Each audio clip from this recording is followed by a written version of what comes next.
this lowered F-150 Raptor is pointless and therefore perfect. The Ford F-150 Raptor comes from the factory ready to tackle pretty much any off-roading you want to throw at it.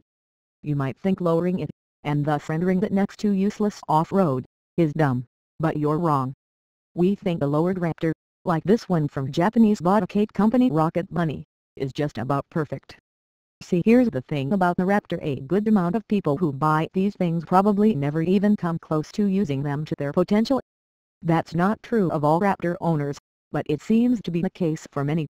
We're willing to wager that a lot of people buy trucks like this because of how cool and tough they look.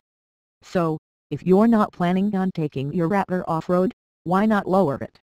It's antithetical to what the Raptor was designed to do, but it won't get in the way of what it'll actually do. The pictures Rocket Bunny posted to its Facebook page are just renderings, but it says the truck will appear in real life at this week's Tokyo Auto Salon. In addition to the lowered suspension, Rocket Bunny added its trademark wide bolt-on fenders at the front and rear, and a new front splitter.